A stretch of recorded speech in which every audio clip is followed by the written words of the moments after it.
Welcome back to the lunch table, food for thought. I'm Nico Blitz. Make sure you hit that subscribe button at the bottom left-hand corner. We're also on Apple Podcasts, SoundCloud, YouTube, iHeartRadio app, man. My next guest, I want to give a huge shout-out to De La Music for hooking this up. He just hit me up one day and was like, yo, pull up to the studio. I got this cat. And I was like, all right, bet. He's from the Bay, Berkeley, California, to be exact. South Berkeley. South Berkeley. See, I already fucked that up. No, you Shout out South Berkeley, man. Koran Streets, what's popping, man? What's going on, big dog? Yo, you know, it's very rare when I walk into a session and I immediately love the music from whoever is in the session. And I think you were just bumping. Is you saying that because I'm at the table? Nah, bro, no. Because you at the lunch table. I'm at the lunch table? He pulling my coat because I'm at the lunch table. Bruh, nah, not even, bro. Because I don't even know what songs you were playing us, but then you were just being completely honest with your lyrics, and that's something that we don't find too much in hip-hop nowadays, bro. Thank you, bro. I appreciate that. Like, I don't even know if we could talk about these things, but we can talk about whatever. Okay, for sure. I mean, bro, that's my life, man. My life is an open book, bro. Like, for real. I don't. Come on, man. You can ask me whatever. Bro, you were talking about, I think one thing that really stuck out to me was that you said your baby mama had a miscarriage. Well, not baby mama. Somebody I was with. Somebody I was dealing with a woman. Yeah. I rap about this, too. I ain't gonna lie, man. I was dealing with somebody. And I ain't gonna lie, I loved her. That was my baby and shit. But through the course of the relationship, she was pregnant. Shit went to the right. Yeah, of course. She had a miscarriage and shit. But she turned out to, like, be a fake-ass individual. So I don't want to shine no light on her. I feel you, bro. Fuck yeah.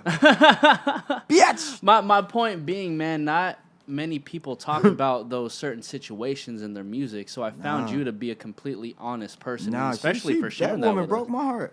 Really? Yeah, she broke my heart, Damn. bro. I really love that woman, bro. Like, on the gram, matching outfits, all the shit. I'm calling her queen, my baby. I'm taking her to events and shit. And but bro, you good now, though. I'm blessed. You good. Man, I'm too blessed to be stressed, bro. Yeah, bro. So South Berkeley, bro, like, how is it like growing up for you over there? That's great. Ooh, great question, bro. 'Cause this is like the average question niggas get asked. Any rap niggas sit up here and be like, "Oh man, same shit going in every hood. Yeah. You know, drugs, violence," which is true. But it was bright. It was bright.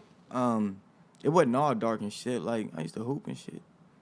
I used to hoop a lot back in the day and shit. Were you point? No, I was always a shooting guard. Okay. You feel me? And when people just think about Berkeley, they always thought about like Telegraph and shit and Shattuck and shit. The like, hippies and all that. Feel me? I'm from the neighborhood. I'm from South Berkeley. It's kind of like the middle of the city. But it was dope. My upbringing was cool, bro. My upbringing was cool. Yeah. But then at the same time, I ain't gonna lie, bro. I spent like the half of my shit. Like I had caught a dope case in Berkeley when I was 18 and shit. Oh shit. And I was on my mama lease, and nobody could stay in the house with a felony. So due to that, I fucked up my mama's Section 8, and we had to like move out the city. So that's when we moved to West Oakland, the Lower Bottoms and shit. The hell? So I ain't gonna lie, bro. I'm rocking for the Bottoms too. I got a lot of love in the Bottoms, bro. You feel me? Shout out to West Oakland. Oh shit. So then you got the dope case, moved over to Oakland. Yeah. How'd your mom take that? Sorry. Now you good. Horrible. My mother is, first of all, the most powerful human being I know. Period. Philanthropist, poet, director. She just does so much, bro. So it was embarrassing. It was embarrassing, bro. Yeah. You know, just to have your son wrapped up in some shit like that and you were facing the community. It was embarrassing. Yeah. You feel me? Your mom must have took it like a slap in the face. Just Every time I went to jail, she took it like that because I know better. I always knew better. I wasn't one of them motherfuckers who... I ain't had no pops, but I was always raised with guidance. Like, I always knew right from wrong. My mama was always on my ass. I wasn't like a young street punk who could just roam the fucking streets and do anything he wanted. I had guidance. So she always took it like, what the fuck are you doing? Like, come on, man. Like, again? yeah. Yeah. So how many times have you been to jail? Shit, too many to count. That's like... Shit. That ain't nothing to, like, be proud of or to glorify and shit. A lot of that shit came in my adolescence when I was younger and shit. I hopped off the porch when I was 15. So, like, 15, that was the first time I went to jail for anything. You feel me? So, from 15 to, like, bro, probably like 20, 23, 24. I ain't gonna lie, that jail shit, I just kept going to jail. Like, just back and forth. I just couldn't stop going to jail. Shit. Did it fuck you up mentally? Nah. Like, I always thought, keep it lit. You know, when you like young and shit, you ain't never been to jail. Yeah. So you always have this picture of what it would be like when you go in there. Man, it wasn't nothing like that. So then how did you imagine it versus what actually went on? I imagine this shit to be like Scared Straight. Like, I imagine hella niggas to be in there hella big, hella loud, talking over me and trying to intimidate me, which to an extent it was not the intimidate me shit, but it's a violent environment. You feel me? It's a dangerous environment inside that motherfucker. So if you ain't got no wolf in you a little bit, you don't go under. Well, I can only imagine like everybody's trying to be like the bigger person in there just not to get murked. Man, you know what a nigga told me when he was locked up? I'll never forget this shit neither. He was like, bro, this shit feel like a coffin. This shit feel like a coffin, bro. Like, I can't get out unless somebody open it. Fuck. And I was like, man, bro. Like, so nah, it ain't never like fuck me up mentally or be like, But it's like little shit like that. And then look, I'm gonna tell you. It never fucked me up mentally, but it just showed me this ain't the place I want to be. Yeah. If you understand anything about being locked up, you are actually a legal slave. Legally. If you look at the prison book, like what they have to do, they only got to keep you alive. Yeah. Literally, they only have to keep you alive. They ain't got to do shit for you, bro. And it's mandated for you to work. You have to work. So, I used to work in the kitchen. Then they bumped me from the kitchen. I went to laundry. When you work in laundry and shit, I was in the county. I was in Santa Rita this time. West 35, man. Anybody know about West 35, man? It's the Thunderdome. Yeah, I was in there rocking. But I'm in there. I'm working laundry and shit. We all in pods. So, like, our pod is probably like 20 people in the pod. Nigga, he in my pod. So, we doing a little laundry and shit. We get free linen. Not like free linen, but we get like our pick of the linen because we work in the laundry and being in jail, like being sanitary and just keeping your hygiene up, like that's like a really, really big thing. So we get this shit. We ain't gotta steal it, bro. Like this nigga steal some socks. So when we go down to like go to work, we gotta strip down. So you gotta get strip search. Yeah. To go down. And then it's the same thing when you go up. I don't know where the nigga hid the socks or where he tried to think they would go, but when he stripped down, nigga popped out hella socks. Hella socks, bruh. And you get free socks. Fuck, man. Niggas we get you. So you probably fucked it up for all of you then, huh? Nah, I'm gonna tell the story. Free socks. All right, so the CO started tripping. All right, when all y'all get back to the dorm, all y'all throw y'all linen out, and then y'all throw y'all mats and y'all pillows over the tier. So we get up in that motherfucker. They really made us throw our mats over the tier, our pillows, nigga, and all the clean linen we had. It was good. So we probably sat in that motherfucker for like 3 hours. We on bunks, bro. We on bunks. Everything's like a bunk bed in this motherfucker. It's hella bunk beds lined up everywhere and shit. So now we sitting on a still-ass bed with no pillows, none of that, bro. So... Oh, bro, that's crazy how I remember this shit. They played us like, all right, y'all come down here and y'all come get y'all pillows and shit. Probably like 3 hours later and shit. They took us out to the court. Like they was out on the court. Like they took all the beds to the court. We went out to the court was wet. Like the court was wet, bruh. The whole court was wet. The whole floor was wet. And damn, what they do after that? I feel like I'm missing a part of the story. Nah, look, like the court was wet. Oh, the court was motherfucking wet. Then they said, give us y'all flops. We had like jailhouse slippers and shit. So they made us give us our flippers and shit. And then we stayed outside for like 3 hours. 3 more hours. Fuck. Outside, grown ass man, we out there in our motherfucking drawers and shit, bruh. Standing on a wet ass ground, bro. Because the nigga stole some socks. So like little shit like that, just seeing like what they could do to you. Like, what would happen and shit. Because at the end of the day, they're just trying to keep you alive, but they can do whatever the fuck else, but that didn't come from the form of... niggas go to jail, niggas get extorted, niggas get beat up, all type of shit, bro. So, I mean, niggas be feeling like that's to come. But, like, seeing that type of shit, too, is like, bro, this ain't... I mean, that's Come like... on, That's bruh. kind of just, like, pure embarrassment at its finest. Hey, All for some fucking socks, bro. I mean, shit.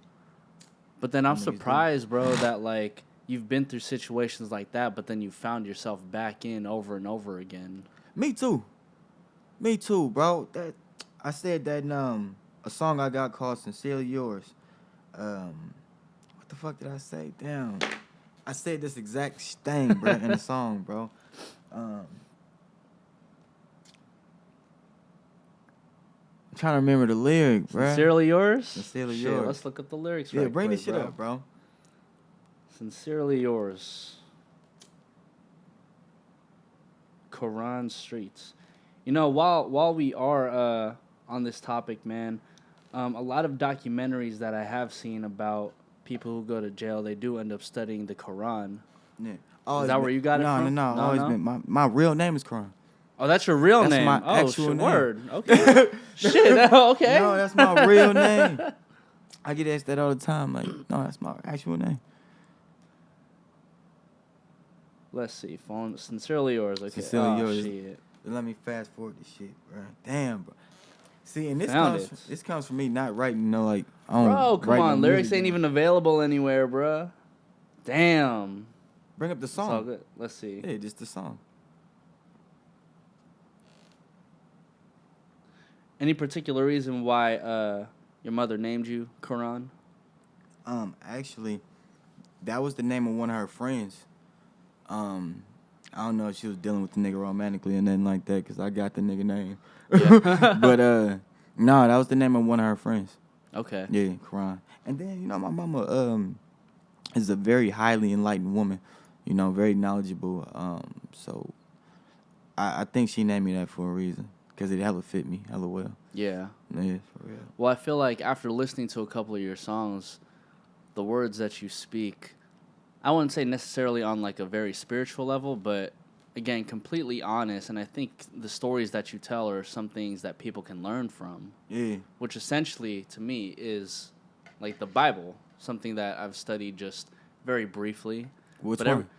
Which one? The Catholic Bible. Okay. So you know what I mean? Like, I don't take any of these stories too literal, but it's the shit that you take from it, like the essence of it, in which you can really learn from. Like, for instance, you can say that there's this story where Jesus was multiplying fish and loaves, right? Mm-hmm.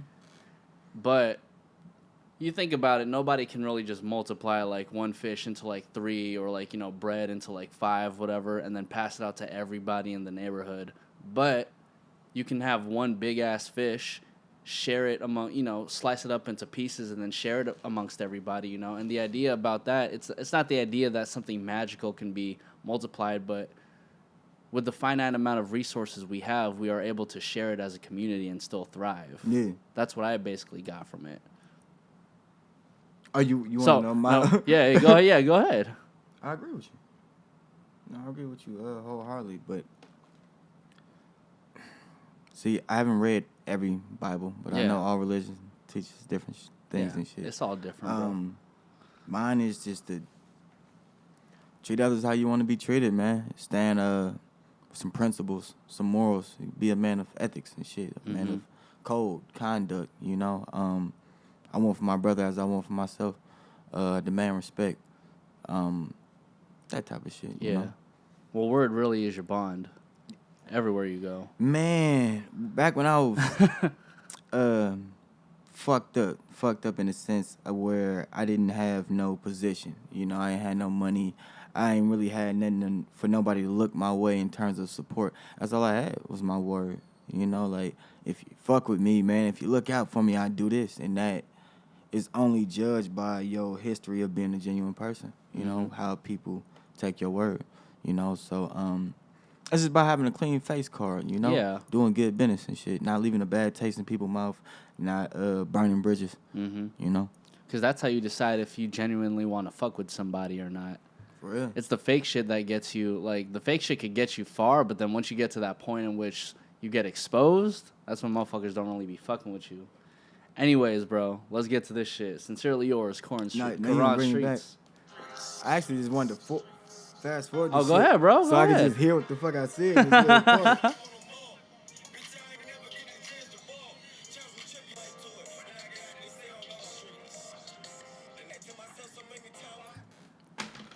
Got The it. nature of the situation that I'm facing, crazy, baby.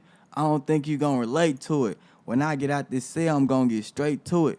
Said it to myself so many times why I just can't do it. Talking to myself like how I end up in this bitch again. I swore I'd never come back to this bitch again. I'm in this bitch again. And this time I don't know when I'm going home. Like shit like that, bro. Yeah, bro.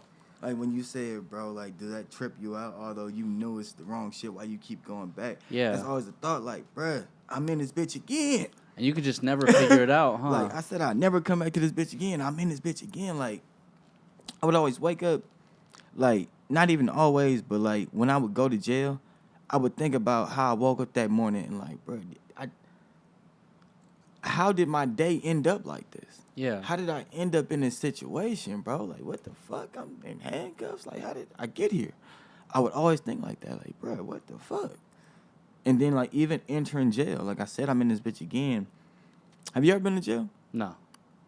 Bro, it's a fucked up place, man. So, and I done been in jail in Arizona. I done been in jail in fucking New York. I done been in jail in San Francisco. I done been in jail in Oakland. I done fucking been in jail in, what the fuck is it? Merced, just hella different times, bro, for hella different shit. So just coming into that place is like, fuck, bro, I'm in jail. So then what currently keeps you out of it? I ain't been in jail in a long time, bro. How long's it been? Bro, shit, over 5 years. Congrats, bro. Yeah, for sure, man. I ain't shook that shit off. I don't go to jail no more for shit. So then what's kept you away from being in jail for these past 5 years? Success. Not that success immediately took me off that path, but understanding that I got talent. I got talent, bro. And I can keep squandering it, doing everything I'm doing that's not even really even giving me a great financial gain. Or it's like I'm out here, I used to tell niggas, why are you thugging? Are you doing this shit for a reason? Did you grow up without resources? Are you just a mean motherfucker? Like, why do you do the shit you do? What's the answer that you normally got from them? I don't know, which is so fucking ignorant. Shit. So just thinking about why the fuck are you doing this? Look at how life has taken course with you putting all your energy into this type of shit. And then look how it's taking course when you put your energy into such things as rapping and acting and all the other great things that you're immensely and naturally talented at. So, and then like on the cups of that, my mama. It's last time I went to jail for something serious, she was like, this it. Like my mama wrote me every single day when I was in jail. Like I got a letter every single day. Yeah. Like as I woke up and shit, they would always come in late, but I could take them all and I can put them together. It's like my mama was doing that time with me. She would check in with me every day. So when she said, I'm not going to support you no more, this is it. I can't do it no more. That's the one that hit, huh? Yeah. It's like you hear motherfuckers, but you ain't necessarily listening. I was listening that time, man, and I just straightened my shit up. I was straightening my shit up, bro. Like, I ain't never went back. Yeah. For sure. And for sure, your mama must be happy that you've kept yourself out of that situation for the past 5 years. Yeah, I mean, but I don't want to make the interview like I'm a big-ass criminal and no shit like that. I just hella little, just different jail scrimmages about just dumb shit. Of course. You know? But then the fact that, like, you find a way to stay out of that type of shit now, like, through the music. And also, like, I feel like your music is definitely out there to inspire the youth, too. Because for people who are in more poverty-stricken areas, right, like, there's really not much else to do other than run around the streets. So you don't find too many kids. It is, though. Is there? It is, though. I always quote my mama a lot, but where there is no opportunity, you create your own, you know? And a lot of people would like to say, I'm a product of my environment. Hey, bruh, monkey see, monkey don't always have to do. You feel me? Amen, bro. So, yeah, I understand it, my nigga. We in a place where we don't have a lot of resources. You feel me? Second to that, it's not really a lot of hope nor motivation to be the president or to be the next great motherfucking scientist or lawyer and shit. The motivation around this motherfucker is to be a drug dealer and to be a criminal and to be a fucking mass murderer and shit. So I understand it being easy to be lured into that type of shit, but we all got our own mind. We all got our own mind and shit, and we all know right from wrong. So it's just about what you really want to do. So then what brings you to this point in which you decide you wanted to create a music career for yourself? I always been rapping. Bro, I've been rapping. Out the womb. Well, you said your mom's a poet, too, so it kind of just runs in the genes. I've been rapping since I was 9 years old, man. Like, not just rapping to myself. I've been in the studio making music since I was 9 years old. Fuck, man. How'd you even get in sessions when you were 9? My mama. Shout out to mom, man. No, look. Shit. Look, bro. My mama made me rap. She literally came in the room. She was like, I tell the story all the time. Me and my little brother. Hey, y'all want to rap? Sure. Fuck it. All right. Go with Rudy. Rudy was a jazz pianist out of New York and shit. Okay. And he had a conscious rap group called MAC. MAC stood for Mind Altering Consciousness. Whew. That shit already set you up for success, bro. That's what's up. Mind Altering Consciousness. So me and my little brother was like, I guess it's like his kid proteges, if you will, and shit. And he wrote my first rap. It was called, it wasn't called Every Single Day. It was, wow. You know what it was called? What? Any crazy nigga could turn out to be a Muslim one day. No bullshit. That was the name of the song, bro. And I don't even remember my lyrics now, but that shit was... Oh, shit, bro. You were 9. That shit was trash. She was weak, Rudy. Nah. Shout out to Rudy, though.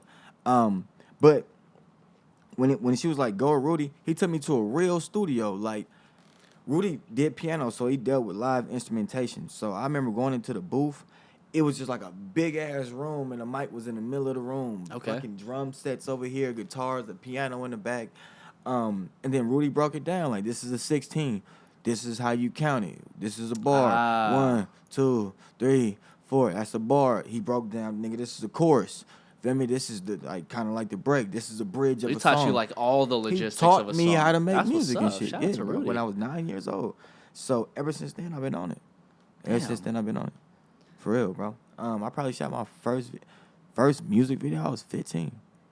Damn, I was 15 years old. Fun fact.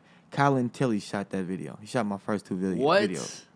I was 15. Shout out to Tilley. That's my dude. Oh, shit, Berkeley, man. up. You know who Colin Tilley is? I've heard his name before. How'd you end up linking with him? Colin Tilley's from Berkeley. Yeah. We grew up in the same neighborhood. Oh, shit. You feel me? My older brother, Stunner Man from the Pack. So Tilly was fucking with Stunner. And I was trying to get a video. And I actually went through one of my older brother's video shoots. And Tilly was shooting it. And that's when Tilly was nobody. Tilly didn't even have a name and shit. He shot my first 2 videos for $500. He probably get damn near close to $1 million a video now. Yeah. Yeah, bro. Wow, bro, that's crazy. Yeah. And all y'all grew up like in the same neighborhood. Yeah, for sure. Yeah. Berkeley. So you said he was how'd you end up linking with Stunner Man from the Pack too? Because he's from Berkeley too, huh? It's my brother. It's my literal blood brother. We came out the same pussy. Oh, really? It's my blood brother. Same mama, same daddy. Wait, so I'm surprised. How come? Yo, right? That's ill. Look, and I don't even tell motherfuckers that's my blood brother. Same mama, same daddy. Wow, bro. It's my blood brother. So, why is there a separation between like you and the Pack? What you mean? Like, were you ever part of the Pack at one point? No. Nah. You weren't fucking with it. Well, I wasn't fucking with it. I'm younger than Stunner. Stunner was like 3 years older than me and shit. And then he was doing his own thing and shit. He had his own set of friends and shit. And I was in the streets. I was always rapping back then, but I wasn't taking it serious and shit. I was 15 and man, bro. I was fresh off of like recovering from being burned. That was shit. I wasn't thinking about rapping like that. Yeah. Well, shit, I was going to ask you about that, bro, because, what do you call it? I'll admit this, right? Yeah. So when I first met you over at Della's crib or Della's studio, like I shook your hand and then I was just kind of a little bit thrown off, and I was like, oh, like he's missing his fingers. So what happened over there? It's a long story. I told the story a lot, but we're gonna run down like the quick version of this shit. All right, so let's get into the story. Nah, I had dreads my whole entire life. Like my whole entire life, I've never had a haircut. Never had no fucking fade, no braids, no nothing. I've always had dreads ever since I was 1 year old. So before I moved to Berkeley, was living in East Oakland and shit. I had dreads in the 90s and shit coming up, and of course it wasn't as popular as it is now. Mm-hmm. Everybody got fucking dreads. So when I came up, this shit wasn't in style. People used to tease me. Shit locks. Shit, bro. Now you got everybody shit trying locks, to get some dreads right now. Monkey boy. Are you from Jamaica? Bob Marley. Bro, I heard it all. So I used to fight. I used to fight a lot, like coming up and shit. I asked my mom, I asked all my brothers that. I wouldn't say every day. Every week I was fighting because people used to tease me and talk about my hair and shit.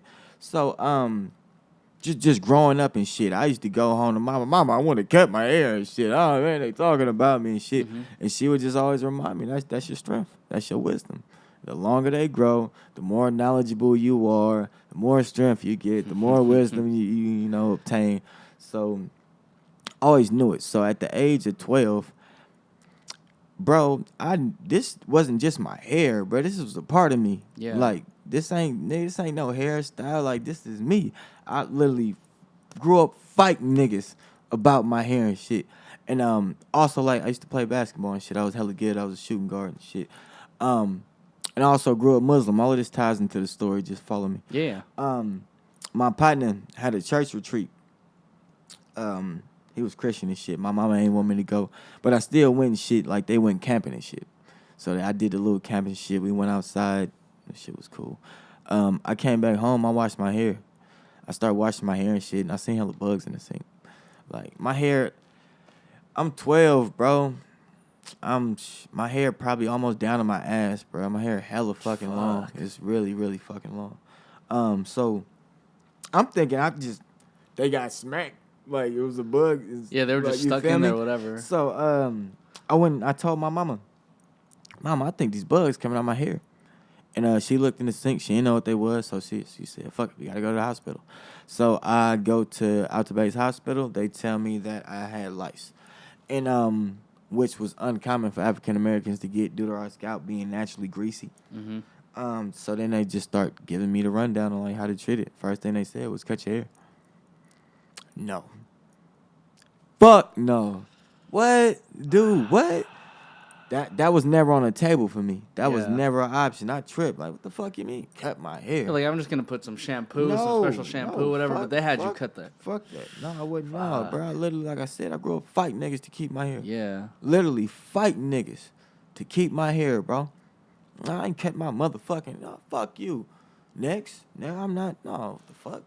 So then, they was like, well, it's something we prescribe over the counter, but I would grow to get, like, acute seizures, like, over time and shit.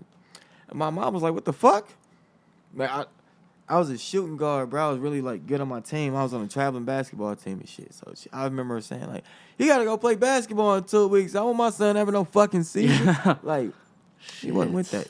So we waved that off, too. Then they said, well, in some third world countries, they use gasoline or kerosene as a form to treat lice. And we initially waved that off, too, and we asked to speak to a real doctor because we were only speaking to the charge nurse. Okay. And they said, well, the matter really wasn't that serious, and, this is what you got to do. So we said, well, I said, I'm not cutting my hair. I don't give a fuck. Yeah. It's not going to happen. And my mama was, like, real gung-ho about me not having seizures. So we went with the gasoline and kerosene. They gave us a little pamphlet on how to do the shit. We went home. I'm running through the story at this point because I done told this shit so much. We went home. It was me, my mom, my little brother. We riding in the car. My mom used to have a 98. She would always carry gasoline in the back of her car just in case, like, she ran out of gas or some shit like that. I mean, we was probably like a block away from the cribbo.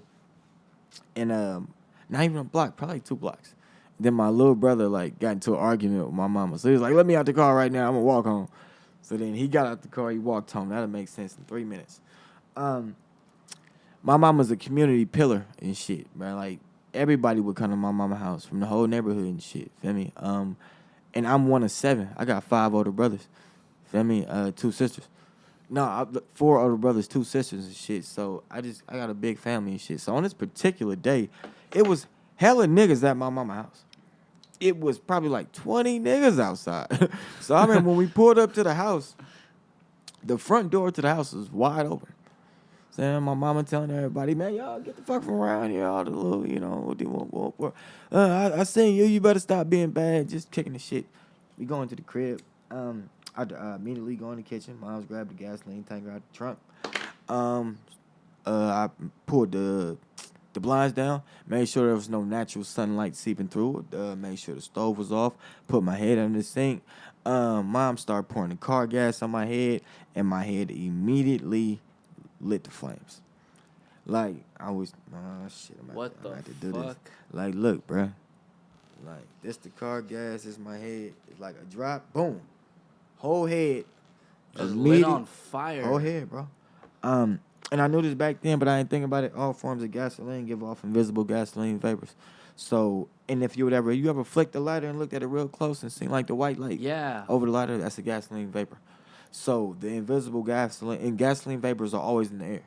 So the invisible gasoline vapors that are always coming off the stove didn't fuse with the gasoline vapors that were coming from the car because they were different. This was like, I'm probably like 87.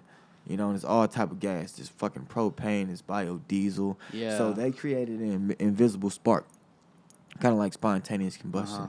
You know, so it was like a freak accident, like a 1 in a million, like, chance happening. And that's what ignited my hair. But boom, whole head on fire like the motherfucking Ghost Rider. Through the graces of Allah, we used to have our washer in the kitchen. And it was going at the time. So I don't know how long I was on fire, bro. Like, and it didn't hurt. None of this shit hurt. I just remember the shit being red. It was just red. Just red. I just remember seeing red. Yeah. And the washer was gone. My mom's went to the washer. There was a towel in there. So she said she opened the washer. She grabbed the towel. Oh, shit. Ain't no audio. I said it wasn't no audio on my line. I fucked up. Starting this shit over. Yeah, I gotta discredit my own shit. No, we good. So yeah, she went to the washer, she grabbed the towel, and she just threw it over my head. She threw it over my head, and she smothered me. She just hugged me hella tight. And she said hella steam came off me. And anybody know, like, fire, like steam. Steam is hotter than fire. Yeah. So, like, she burned her hand hella bad and, like, the process.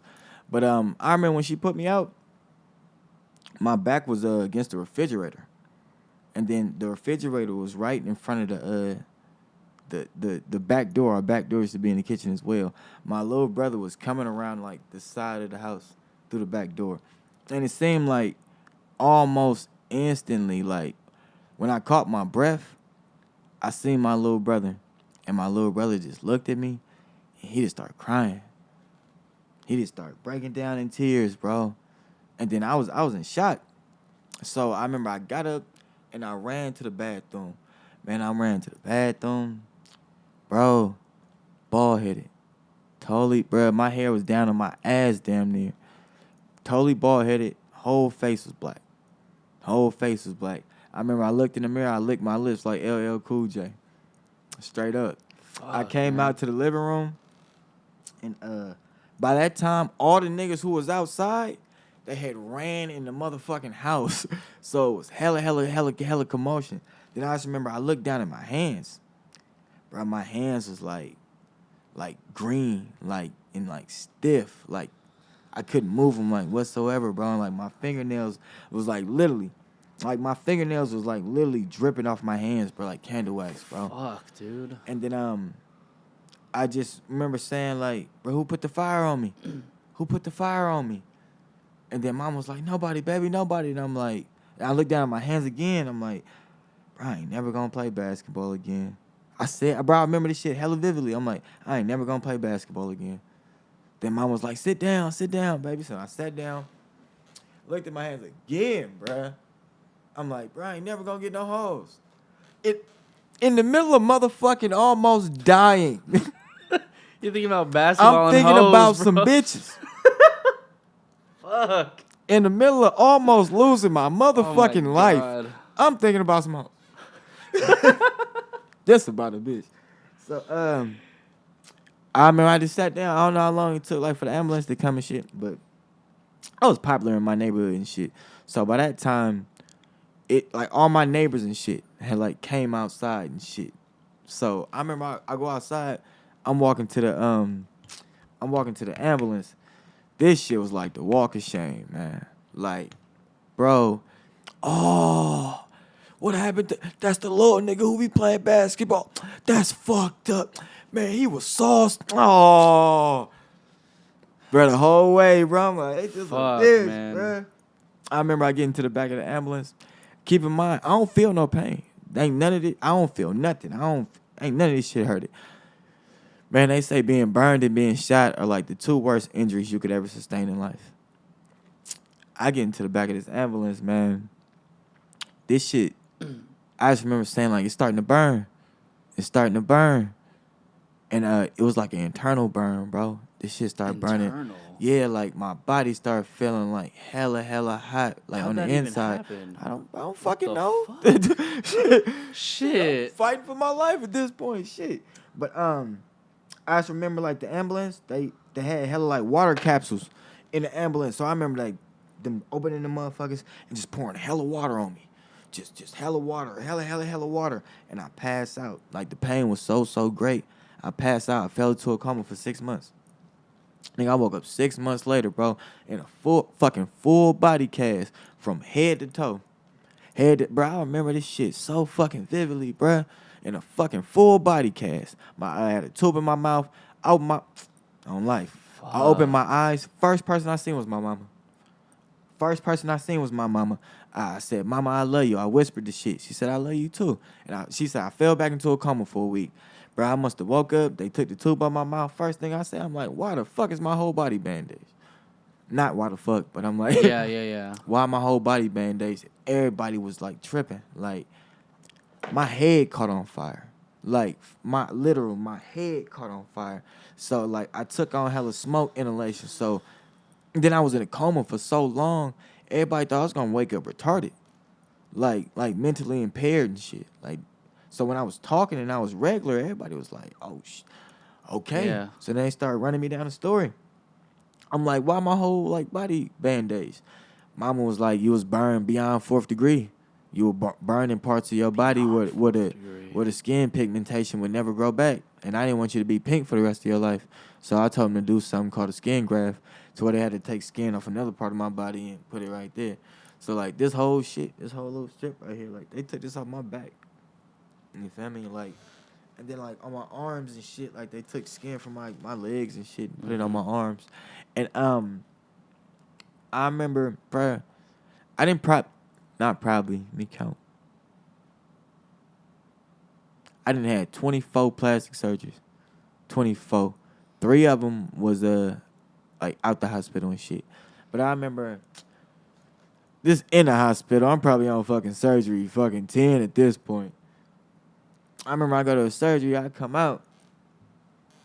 These 2 fingers is gone. I'm like, all right, whatever. I don't really say too much about the shit. I'm like, what's going on? They was like, the blood wasn't circulating, so it was dead on your hand, and you had to amputate them so that you don't lose the rest of the motherfuckers. All right, fuck it, we gonna run it. It ain't nothing.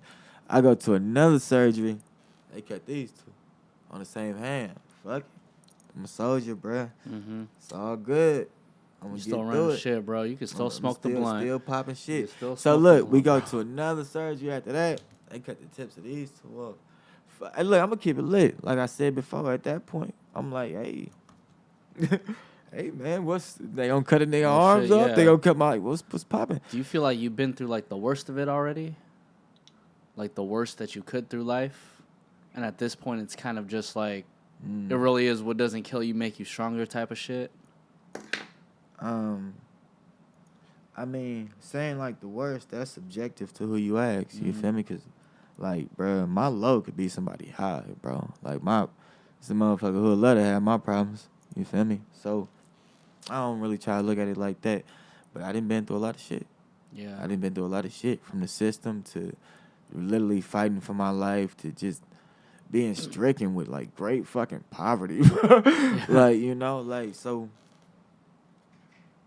I wouldn't say I've been through the worst, because I ain't lived But a lot. you know what I appreciate still gotta about live you a the lot. most is the fact that you're able to go through all that shit, but not make it an excuse for why you can't do something, why you can't rap, why you can't continue making this music shit a career You wanna for know yourself. why, bro?